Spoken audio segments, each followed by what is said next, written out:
Good morning. This is Maria Cardiellos, Executive Director of the IJIS Institute. I thank you for joining our webinar today. It is the review of the records management system, alcohol regulatory enforcement agencies. For those of you that have been engaged in this effort, you understand that from a data sharing perspective within the broader domain, several partners to include the IJIS Institute, NABCA, and which of course is National Alcohol Beverage Control, and NLLEA, National Liquor Law Enforcement Agency, has been working in order to best understand and best address what are the data sharing needs of enforcement agencies nationally.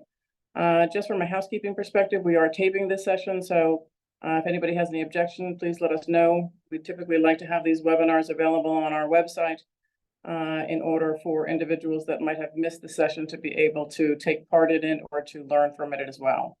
Additionally, we have several team members from our organizations that I'm going to ask to introduce themselves. I am then going to do a very brief introduction or review of the IJIS Institute so you understand why we're at the table and how we are trying to help. And then we will go through the formal presentation that will address the overarching program, the progress made with the review of the systems and the data needs, and what we hope to be next steps in the future. So Carrie Christophs, if the Executive Director of Liquor Law Enforcement, if you don't mind, I'm going to pass it to you to do an intro, and then perhaps we can go to the IJIS team. Hi, good morning or good afternoon, wherever you may be. I'm Carrie Christophs. I'm the Executive Director for the National Liquor Law Enforcement Association. I am going to pass it back to IJIS. So Melissa or Ashwini, if you wouldn't mind. Good morning, Melissa Weinsberg with the IJIS Institute. Program Director working on multiple projects within the IJIS scope of efforts. Welcome, everyone. Good morning. Ashwini Jural, advisor to the IJIS Institute Executive Director, and I've been working on the information sharing standards and the information sharing for quite a while and contributed to the development of this functional specification. Thank you. We also have Phil Dunphy, who is our Master of Ceremonies and our IT guy. So when somebody has challenges, you might see one other individual joining us. Forgive me for looking at what seems to be two cameras.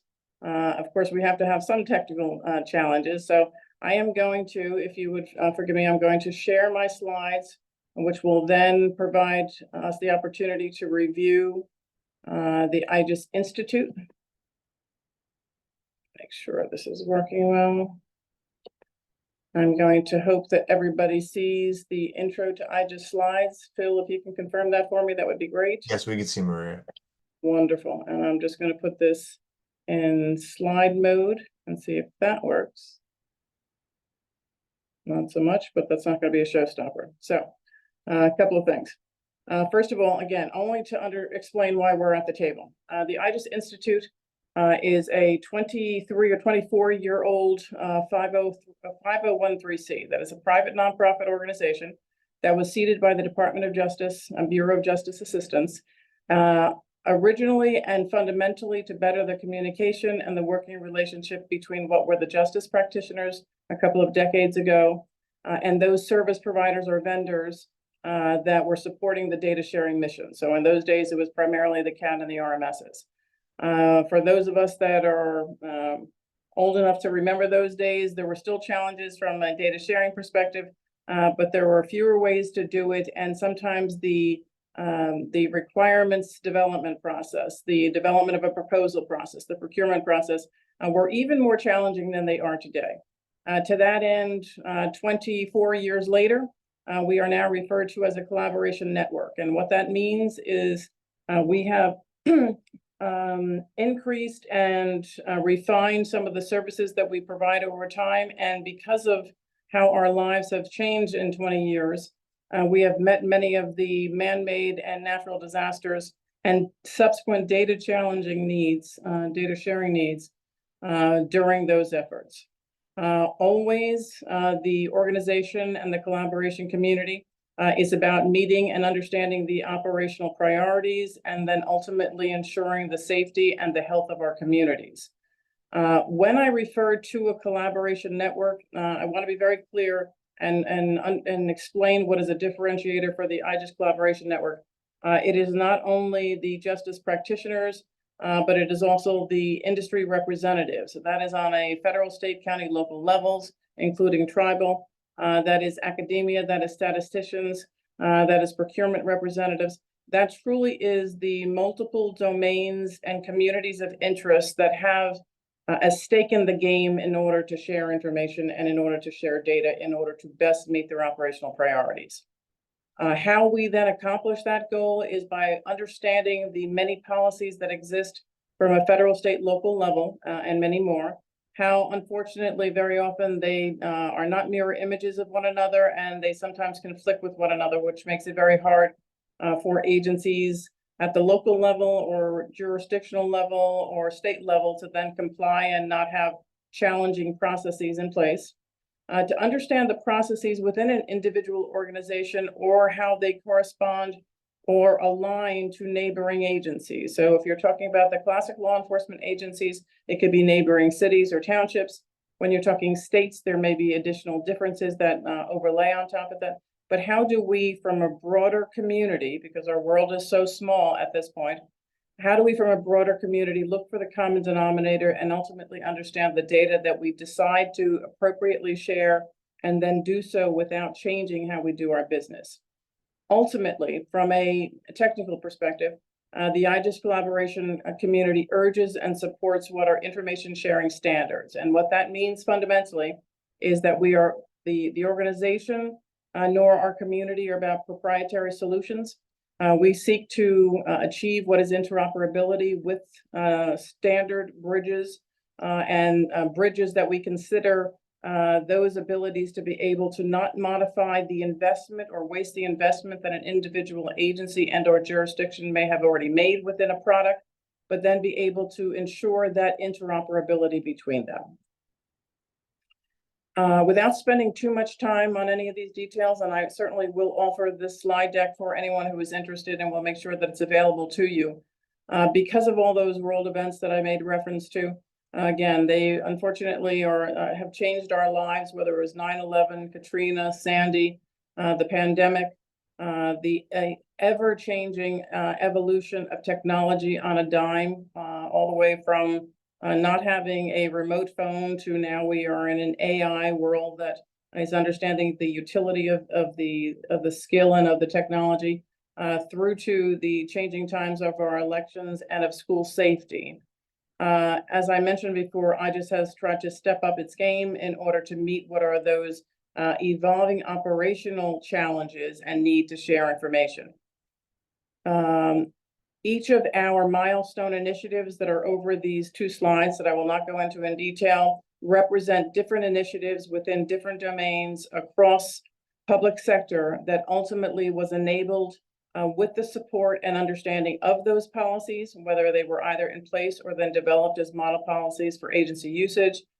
Certainly understanding the operational priorities and convening those individual agencies to the table in order to ensure their voice at the table, and always to implement, develop in certain cases, and implement what are standards across the board.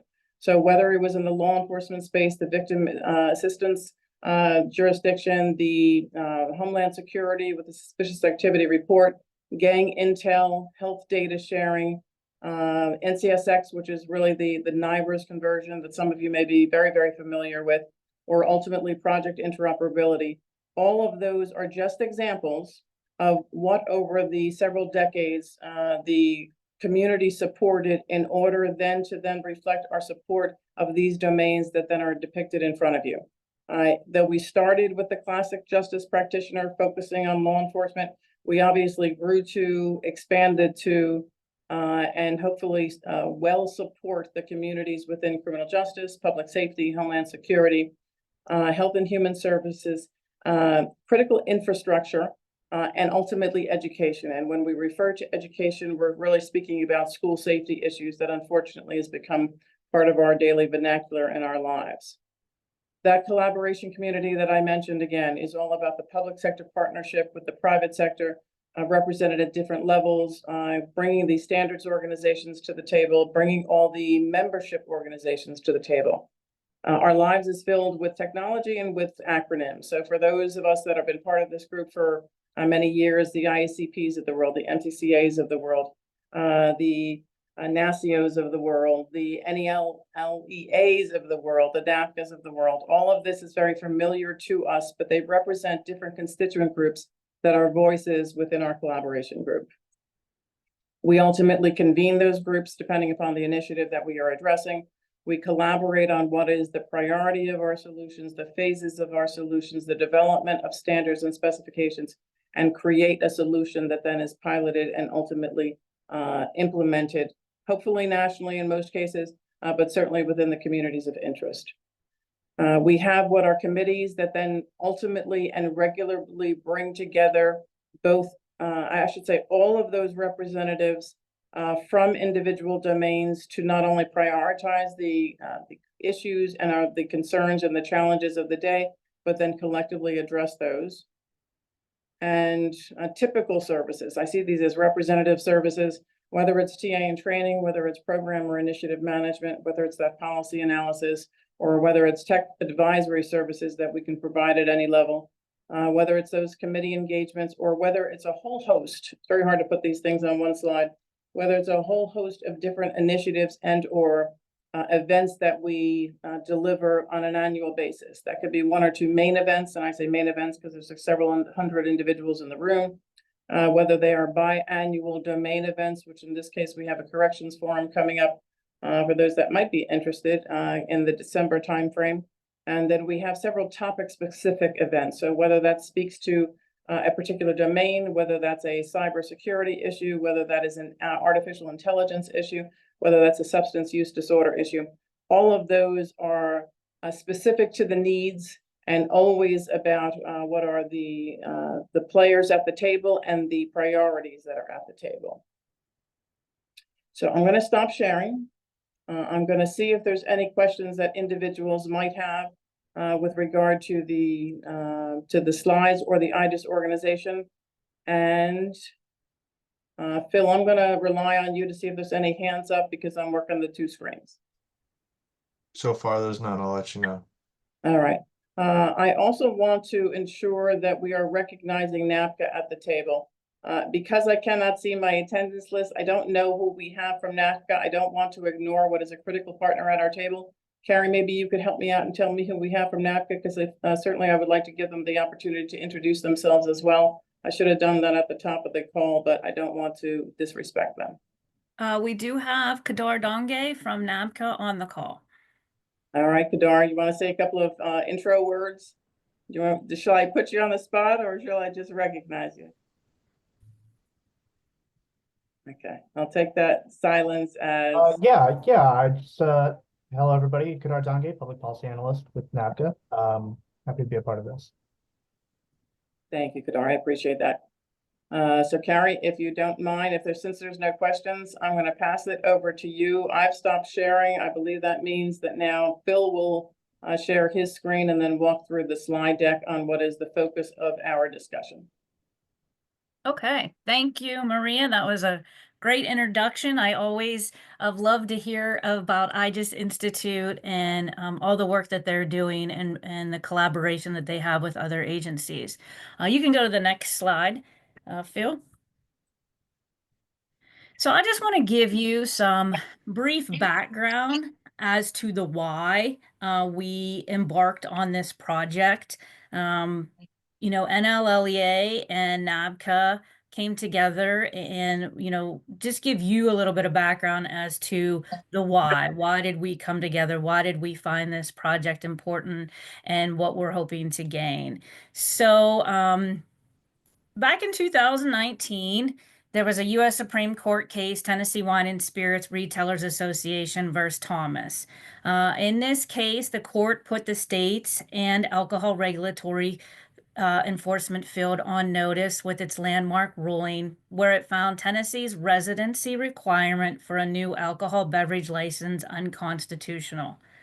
The U.S. Supreme Court Associate Justice Samuel Alito set precedent in his opinion, basically stating the 21st Amendment allows each state leeway to enact measures to address the public health and safety effects of alcohol use and other legitimate interests, but it does not provide the states the ability to adopt protectionist measures with no demonstrable connection to those interests. So we knew that we needed to be collecting good data around our policies that speak to what was happening in alcohol regulation at the time, which is still going on with expanded distribution, which is direct-to-consumer shipping and home delivery of alcohol, with increased access points that especially increased, or I would say flared up during COVID-19 with cocktails to go and curbside pickup, and then increased licenses in non-traditional retail settings.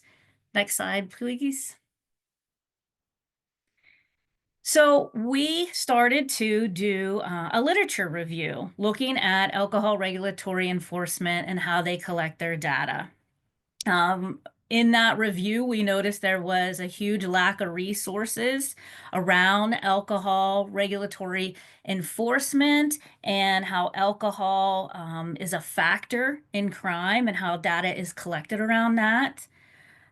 We also concluded, 50 states, 50 systems, 50 RMS proposals. We started collecting some of those proposals from each state. And that was another why to this project. We had a state come to us that was wanting to upgrade their RMS and wanting to know how the other states were operating their RMS, what they were collecting, and what some of their proposals looked like.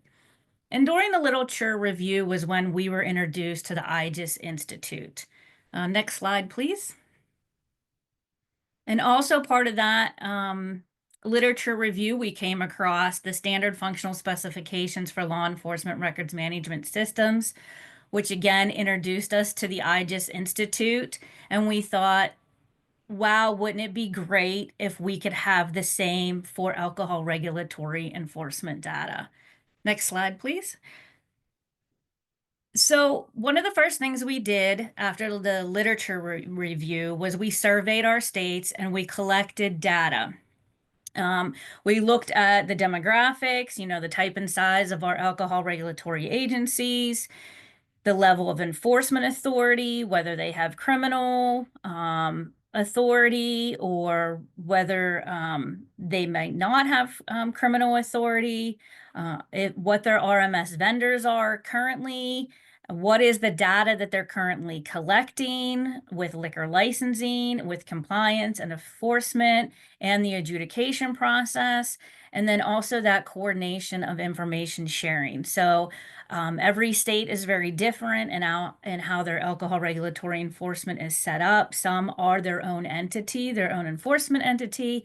Some are a division of a larger entity, maybe the state police, and some enforcement is the local police. So we wanted to know how those enforcement entities were sharing the information as well. Next slide, please. And our first report that came out was the records management systems of alcohol regulatory enforcement agencies, and that was in May of 2022, and that encompasses all the information that we gathered with those state surveys. And you can check those reports out. I know they're on the NLLEA website, and I believe they're on the NABCA website as well if you haven't had a chance to review that. Next slide. So then our next process was looking at the functional specifications, which is what we're going to speak more to about today. And I'm just going to give you a little bit of background on this project and the timeline. So we, with the leadership and guidance of the IJIS Institute, put together a steering committee, a governance group. We put together subject matter expert council.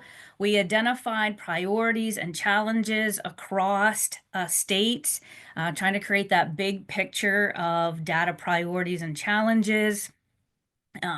We identified major categories of functionality and also, got some input from RMS providers as well. Next slide, please. So this is just kind of the big picture of where we're kind of at now and where we're going. Like I said, we have the steering committee, the subject matter expert council, identified our priorities and challenges, and our latest report was the records management systems of alcohol regulatory enforcement agencies, functional specifications. What was really insightful, I think, about this group and all the meetings that we had is how enforcement and licensing and public health come together to speak to the functional specifications. Next slide. Again, if you haven't seen this report, it is on our website as well. And next steps, currently, we're presenting it to the providers. That's part of our next steps. Moving towards standardization, a data standard, because there is no data standard right now for alcohol regulatory enforcement agencies and how they collect that data and how they share that data. And then our goal is to pilot the standard. Next slide. And this is where I'm going to pass it off to Melissa, but we're going to talk about, and Melissa's going to, and Ashwani are going to provide you a lot more information about the report and, what we're going to be looking to next with, getting buy-in and creating the robust database and why it is very beneficial for us to collect this data. So thank you. Any questions for me?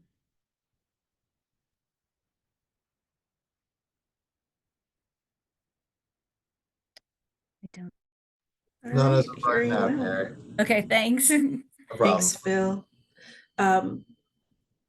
Good morning, everyone. Carrie, thank you. I think that was a great overview to set the context for the report. I would, as I go through an overview of what is included in the functional specifications, I would certainly invite you, Ashwini, Kadar, or anyone else who might be on the call that participated in that process. Feel free to chime in as we have the discussion. My intention this morning is to give an overview of what's in the report. I won't necessarily get into any detail. Phil can certainly include a link in the chat to the report for anyone who has not seen it. It is also on the IJIS website, and we can follow up after today's call and email a copy of the report to those folks who are on the call today. Phil, if you can go ahead and move to the next slide, please.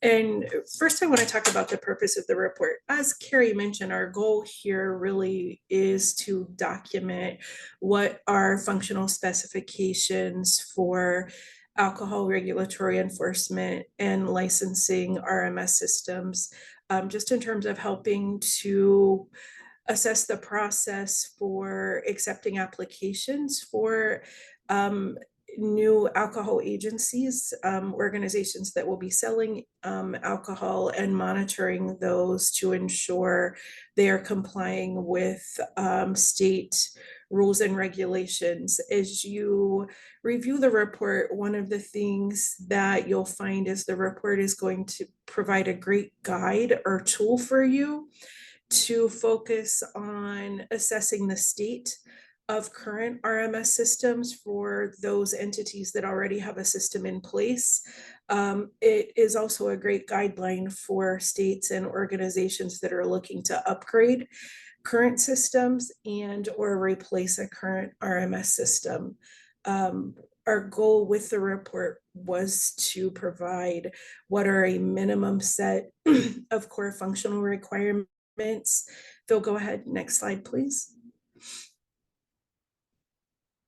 Assumptions as we built the report really does aim to focus on best practices across the states. As Carrie mentioned, every state is different in terms of the size, functions, responsibilities, and jurisdictional types for alcohol regulation. So our goal with the SME group was to come to what is a common baseline functional specification that could be used across different organizations. Keep in mind that it may be broader in some situations based upon the functions and requirements that each of the states or local agencies have related to alcohol regulatory enforcement. The baseline information is included in the document. One of the things I want to point out is keep in mind that this report really is designed at a functional level to discuss what is to be accomplished versus how it should be accomplished as you move forward to the process. Also keep in mind that with this particular version of the report, we are focused on the functional areas. As Carrie mentioned, the next step in this process would be to develop what are some standards and common data models related to this particular topic area. So this really does provide a starting point for organizations. One of the things you'll notice as well as you review the report is we do include a big focus throughout the report on both internal and external information sharing to ensure that data is shared and thought is given to the external organizations that should be involved in this process. Examples would include local law enforcement, potentially states, secretaries of states from a business registration process, courts. When you start to get into the enforcement portion of things, you have to consider access and integration as well with payment processing systems and other organizations. Go ahead, Phil, to the next slide.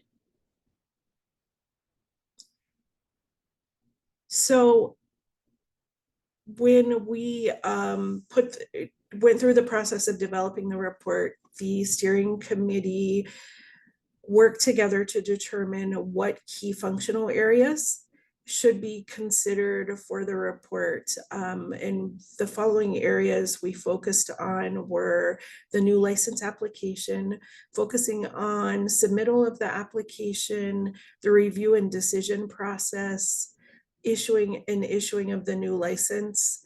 Also, renewal was a major component for the committee, just in terms of both denial process, renewing applications that had expired, as well as following through on incomplete applications. License transfers and temporary operating permits were considered, special event license and permit requests, complaint reporting and inspection. We focused on complaint reporting, inspection process, and violation reporting, case processing, and license revocation. Go ahead, Phil, please. So just talking about the organization of the report, this is very similar to the RMS standards that Carrie mentioned that we created for law enforcement. We really do see some of this potentially as an extension of some of that work for some of our RMS providers who are on the call today. This certainly could be an opportunity for you to add additional functionality into your existing RMS system to help support some of the alcohol regulatory agencies as well. Within the report, we focused on the major functional areas, and for each functional area, we documented the use case, which will provide an overview and purpose for each of the functions, as well as a review of expected behaviors for each of those functions to give a shared understanding. It's important as you think about this, we want both the providers and the local agencies to have a shared understanding of what each of these functions are so that we ensure everyone's on the same page, whether you're developing a new system or considering that upgrade or procurement process. As you think about each of these areas as well, one of the things to keep in mind is that this report could also serve as an excellent opportunity from a training perspective if you have new folks coming on board, to give them an overview of what the system should include and what some of the key functions are. In addition to the use case, we focused on the key actors for each of the functional areas, and those key actors, of course, are going to vary based upon the functional area. Some examples for you are the applicant could be considered a key actor. The state and local licensing staff are another example, courts, law enforcement, local governing authorities, even the public, because in some situations, as you know, for new applications, there are public notifications that go out prior to an application being reviewed and approved. We include the high-level data categories that need to be collected for each of the functions. And this is going to range from basic application data to information on authorized individuals that should be included in the applications, points of contact, payment processing requirements.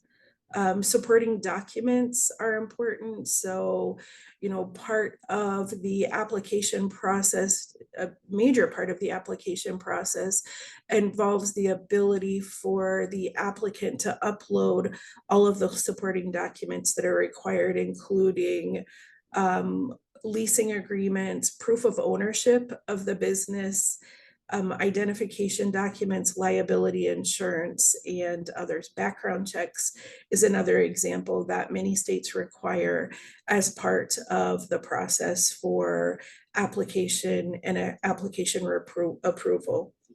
With each of the functional areas, the report includes a process overview, which gives just a high-level workflow of each of the functions, so that there is, again, a common understanding of that workflow process. Required functions are included, whether it be account creation that includes multi-factor authentication, checklists that are required for applicants to ensure that they're meeting all of the mandatory requirements that are laid out based upon state legislation or regulation and policy. Basic application data, digital signatures is another example. In addition to the required functions, we do focus for each of the functional areas on key integrations that should be included in the records management system. It's important for this to ensure seamless transfer of data and to ensure data quality across the various systems that you're communicating with as part of the workflow process, and accuracy of the data.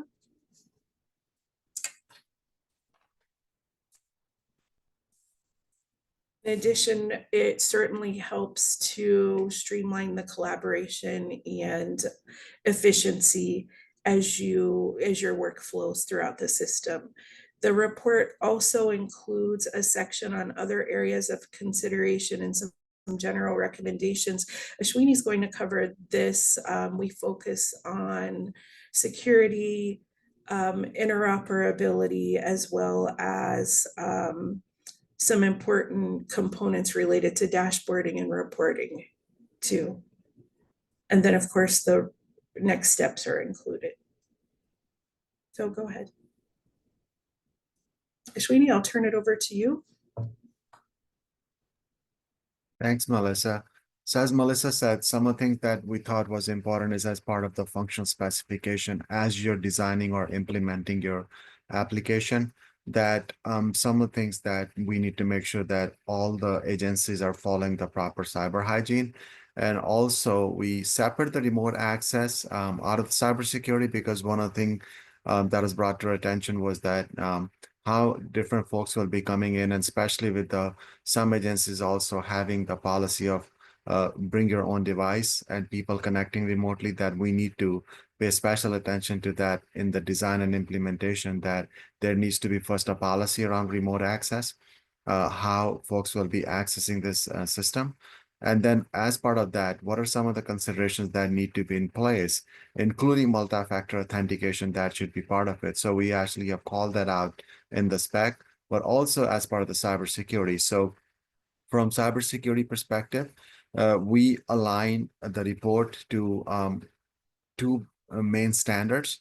One is the policy from FBS IJIS to address some of the security implementation and information sharing controls that the FBS IJIS have identified in their policy, and also the NIST risk management framework that talks about some of the controls. The good news is that the latest version of FBS IJIS policy 5.9.5 and the next generation that will be coming in is actually mapped to NIST risk management framework. So if you already have some controls implemented as part of your solution that follows the NIST risk management framework, you will already be implementing some of the controls that have been identified in the CJIS policy. And the high order set that we are asking everybody to consider in the design and implementation is access management, login monitoring, especially when it comes to auditing side of the system, looking at some of the behaviors that might not be usual to the agency or the business practice. So at least you can see why there's a peak in accessing the system or why this information is flowing out of the system. So at least you have continuous monitoring in place. And again, patch management, that's something that anybody that has worked in the cybersecurity space, they will address this 1,000 times, because this is something that we cannot miss a beat on. If there's a patch introduced, make sure that it's implemented in a timely manner based on the criticality of that patch. But also, as the software is being developed, ensuring that the proper cyber hygiene is being followed in implementing of the system and also the design of the system, and especially the focus that we are trying to bring to everybody's attention in this specification is around segregation of duties, because one of the things that from cyber hygiene, we have discovered that folks who are basically building and deploying the code base for the application are the same one who are doing the testing, and that is a big no-no. So we want to make sure that we understand there's some organizations that might not have all the resources, but just segregating those functions out and ensuring that there's no body duplicating the effort, and there's a clear line of a separation that somebody developing the code cannot be also testing and deploying it. And also as part of that, ensuring that you're always looking for a malware or anything that might be possible if you're storing or using applications like GitHub to store your code base. So those are the things that we have talked about. And encryption. Encryption is not only important when it's in rest in your own system, but also as information is flowing on the wire, we want to make sure that the encryption is enabled and there's end-to-end encryption, and follow some of the basic principles. And this is one of the areas where CJIS policy has made some recommendation and what type of encryption that you should be using. So they have called that out. So one of the things that we want to make sure was that right out of the gate that these accessibility challenges that our community faces, and also from the cyber perspective, are part of the consideration as part of the specification. Then also reports and dashboard. A lot of folks basically want to customize the reports and dashboards. So Phil, if you go to the next slide, please. So what we talked about was that how we want to make sure that right out of the box, that system actually supports some of the basic statistical reporting or any other reporting that can be generated on a fly, because now technology is robust enough that system should be supporting some of the creation of these reports by the end users based on their needs, and also allowing for these reports to be shared or auto-generated based on the agency's policies, to make sure that everybody's informed. All the folks who are part of this process, from executives to folks who are actually doing the auditing, who are doing the interviews, who are doing the training, that they actually get the reports that they need to make a decision in a timely manner. So that's something that we have identified, some of the different types of reports that the system should allow for, but most importantly, customization. Because one of the things that we discussed was that some of the agencies don't have resources to pay for a lot of customization. And so if we can minimize the customization or put the onus back on the agencies from the RMS provider side and give them the flexibility to design their own customizable dashboard based on their requirements, because if day one they implement a RMS system and day two something changes, then they don't have to keep coming back to the provider, because they can always go back to the provider. But our goal here is to actually give the functionality where it can be customized, and also reduce the cost on doing this customization. That's something that was brought to our attention because folks don't have that kind of resources. So that is where we have identified different types of reports and dashboards. As you can see, we're using two different terminologies, reports and dashboards, and these same principles apply to both of them depending on the need of the agency. But if right off the gate, if we can standardize most of this, then it will save a lot of headache on the record management system providers side and also on the agency side. So Phil, if you go to the next slide, please. So the other key recommendation that we have in this report, as even when Maria was in her opening remarks and Melissa talked about information sharing and interoperability, we are encouraging for record management system provider to consider some of these standards that are there. And we use the term open standards that are available out there for developing the application itself, but also enabling the information sharing and interoperability. We're separating information sharing and interoperability, and there are different sets of standards. For example, in the justice domain, we do have a standard that is very widely adopted for information sharing called National Information Exchange Model, knowing fully well that there are other standards out there that folks are implementing. So what we want to do is that at least give a reference points to those standards or specifications, if they're not standard today, to be actually used in the design of the record management system. Because if we do this upfront, it will reduce the cost of building more interfaces as the new systems are being integrated with the RMS system within the liquor law enforcement mission area. Also, at the same time, making sure that the data security and privacy is in place, because as we know, as of, I would say, this month, we have approximately 30 states who actually passed the privacy laws. So that has a direct impact on the criminal justice and law enforcement agencies. So that means that we have to follow those laws, but also ensuring that we follow some of the best practices and standards around data security and privacy. Encryption being one of them, but the data use. And this is something that FBI's IJIS policy also addresses, not just the primary sharing of the data, but also the secondary sharing and the tertiary sharing, and so on and on. So having those capabilities built in, driven by the organizational policy, aligned with these privacy laws and acts is going to be very important. So and we have highlighted some of those.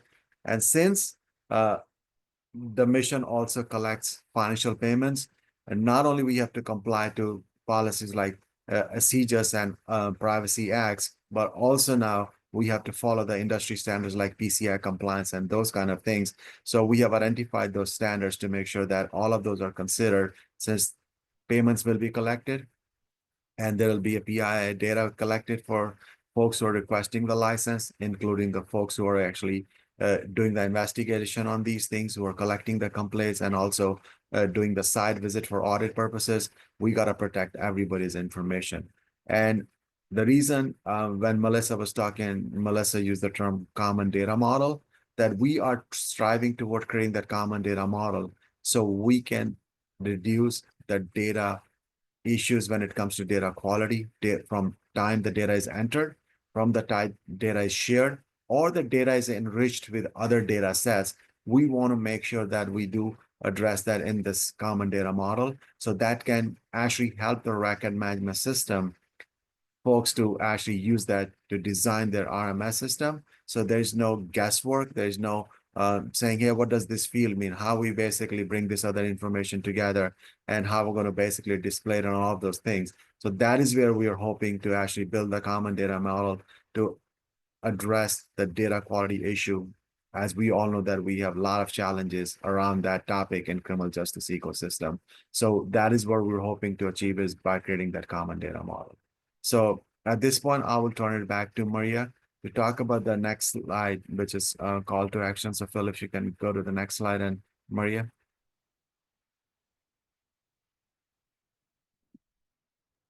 I hope that I thank everybody for their contribution so far. This next slide is about a call to action, and fundamentally what that refers to is truly what is the baseline formula of the IJIS collaboration community.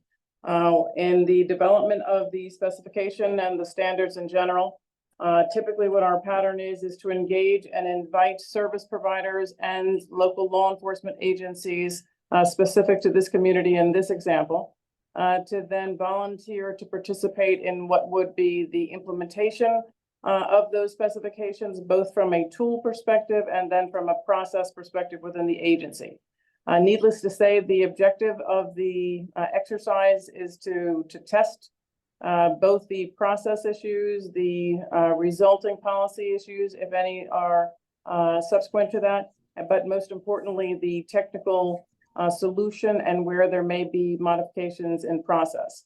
Ultimately, any enhancements, any refinements, any corrections, any edits, anything to ultimately better meet what are the operational priorities and the efficiency of sharing data within the community would then be addressed within that period. I will ask that then you share any interest. You share not only the results of these reports with your peers and or agencies. Of course, that's something that we'll work with the Carrie and Kadar in promulgating this information, but we certainly from an IJIS perspective want to be able to do so from an industry perspective. I also want to say that ultimately, and this is feedback that we received from what was the executive steering committee that is part of a larger governance group that was stood up to help guide these processes, is ultimately we would love to be able to support what is the vision of the constituent group of being able to stand up something like a national dashboard. And I say something like because there's so many different iterations of it, and we haven't even gotten to near the surface of understanding what the requirements might be, but it would be able then to make available the agreed upon data to the different constituents so they might be able to slice and dice and review that information for their purposes, for their comparative analysis, etc. So I would urge folks to either jump in and certainly ask questions today with regard to anything that we've shared. Certainly volunteer for what are these processes that we would certainly welcome you at the table, but ultimately to consider the participation and what it means for your constituents. These types of group and or community or global changes, even from a national perspective, is like turning a submarine 180 degrees. It's not insignificant. It is a methodical process. But it's only successful if we have contributors to that process to be able to support the steps forward, the testing, the refinement, and ultimately ensuring that we're meeting the operational missions. So to that end, I would love to open it up to questions. I would ask that our team bring themselves up on camera. I would love to have this be an open dialogue. And knowing a couple of you as I do, I know you're not bashful, so I would urge you to participate. And yes, thanks, Phil, for no longer sharing the slides. We don't need them. Do we see any hands up, or do we have to do a little bit of recruiting? You know, the volunteerism or the voluntoldism or the drafting questions? No questions quite yet. All right, Melissa, Ashwini, Carrie, any other thoughts that we would want to ensure that the participants are aware of, or Carrie, thoughts on the horizon, Kadar, thoughts on the horizon with regard to next steps?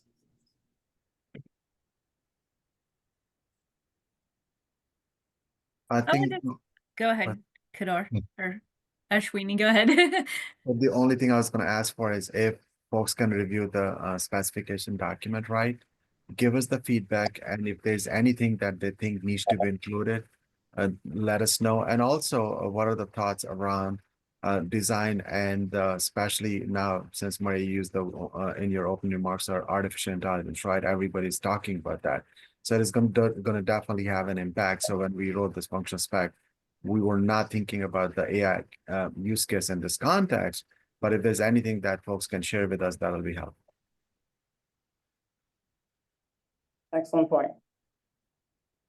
Carrie? I basically was gonna say not exactly the same thing because Ashwani said it much better. But yeah, I am anxious to hear back from the providers on the functional specification report, and if they can speak to what we've put together, and then moving on to the standards. Hey, also, we have two questions here, so I'll start with this first one from Cassandra. What is the timing for engaging the service providers? Cassie, I'll jump in. First of all, good to hear from you. As quickly as you want to volunteer for the process, but I will, of course, defer to Carrie because, of course, a lot of this has to do with available funding. We would certainly love to start those conversations, so that doesn't have a restriction on it, but Carrie, let me defer to you on that formal response. Yeah, thanks, Cassie. Good to hear from you. Yes, I guess probably based on the feedback that we get today from providers that would be interested, we're probably gonna, take that information and then develop. I'll work with IJIS to develop next steps as far as, bringing together meetings or work groups on that. But I would say as far as a timeline, getting things really kicked off and going would be at the top of the year for 2025. Great. We have another question here from Joshua. What engagement are you looking for from RMS vendors? Our solution meets the specifications very closely. Would be happy to collaborate further on this specification/report. Ashwini, I'm going to let you respond to that, please. Sure. So I think the big thing is, as we said, I'm glad that you reviewed it, right? If there's anything else that you think we should consider, so please let us know that. And the big thing that we're looking from collaboration is that as we move forward with developing a standard, if you can be part of that engagement process, so we'll be putting call for participation for RMS providers to be engaged in helping develop that standard, first of all. And second, once that standard is developed, we would like to do a proof of concept. That is one of the asks for a call to action, is to test and validate the usage of that standard in the marketplace. So that means we need support from RMS providers and also from your clients. So that is the big ask we have, is get engaged in the standards development and provide us feedback. And once the standard is developed, helping us implement that and testing it. We have a And hand up. cer- Sorry, you go, Melissa. Oh, I was just going to say, certainly anyone who has an interest, feel free to reach out to me or Carrie, and we will continue to communicate with you. Phil, if you can throw at least my email in the chat quickly for folks to have for follow-up, that would be awesome. Sure, no problem. Here, I'll throw that in here in a second. I see Mission Critical Partners. I believe this is Jim Pingle has his hand up. I'm gonna see if I'm gonna allow him to talk, see if he can unmute here. Okay, I think I'm unmuted. There you are. Hi, Jim.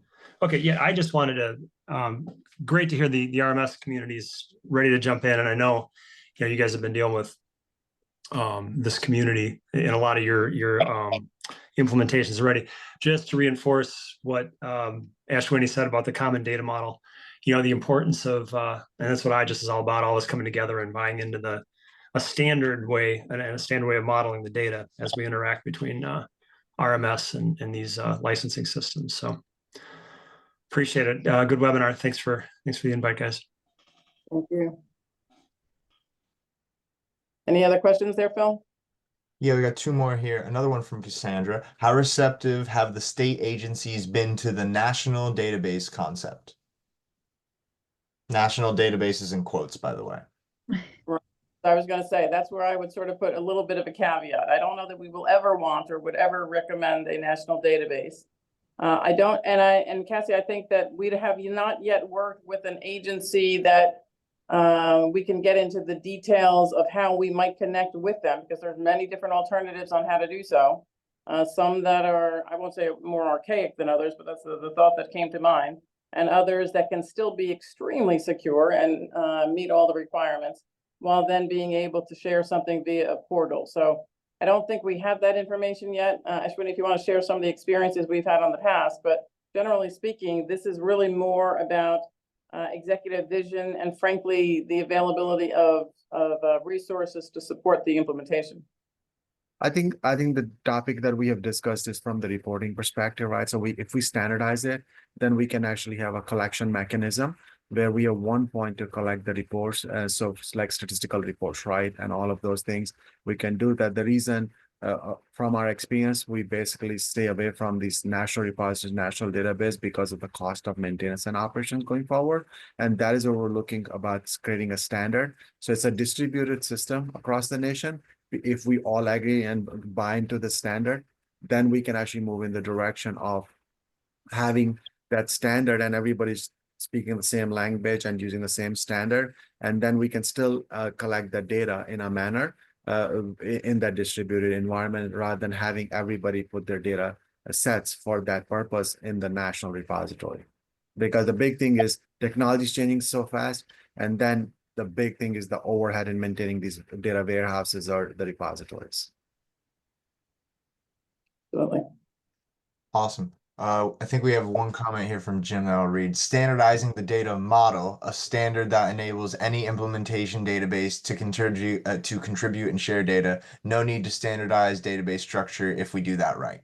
Correct. Yeah. And then Joshua has another question here. Do you have jurisdictions identified for the POC?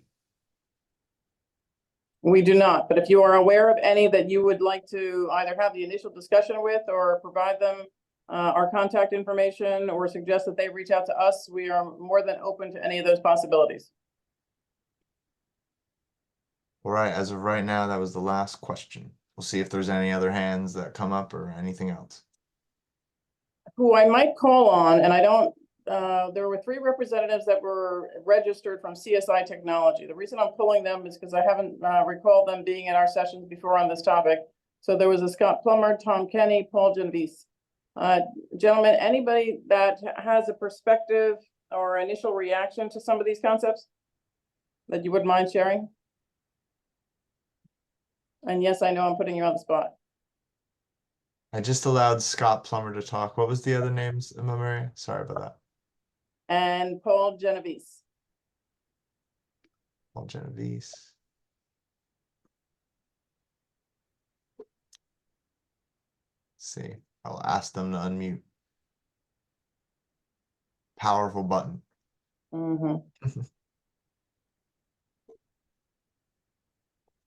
And everybody's either going to be multitasking or bashful, so.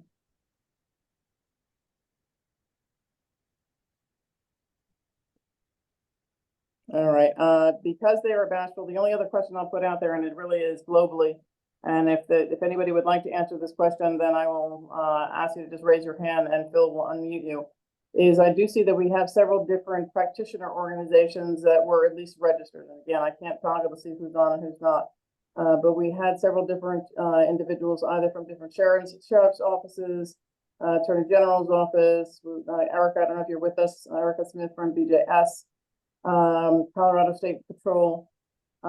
Is there any perspective or operational interest that any and all of you might want to share with regard to these efforts? As in, what would you want to do with the data? What challenges would you have, or do you have a particular interest in maybe participating in what could be the pilot phase? If there's any interest, let's put your hand up, and Phil, you let us know.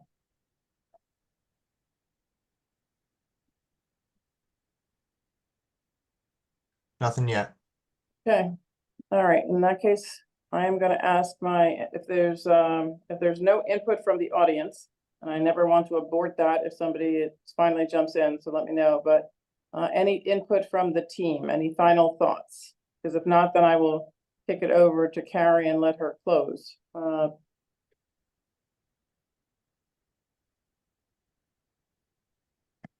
Yeah, I would just encourage folks to send any feedback they have on the report, because we certainly want to make sure that we're capturing what is needed for the community. So feel free to send any feedback you have over and we'll take a look at that. And then as well, we do encourage you to reach out if you're interested in participating. Wonderful. And I would also say that where you may see different nuances or where there end up being edits that need to be made, that is the purpose then of the pilot, because we learn from each other, from the experience, from the testing processes. So then that we would once again reissue if there is an updated document later on. So with that said, I just thank you for your participation, your interest. I second all of the group's reference to, we urge you to participate and provide input. And Carrie, if you're okay, I'm going to pass it back to you to close for the session or provide any words of wisdom. I don't know if I have words of wisdom, but I thank you, Maria. I just want to thank IJIS Institute, and I want to thank NABCA for being on the call, and I want to thank all of you for being on the call as well. And I just look forward to getting your feedback and continuing this conversation. I believe it is a very important conversation for the alcohol law enforcement and public health world, to get standards in place around how we collect data and how we can share that data and the interoperability of that data. So thank you very much. Thank you all.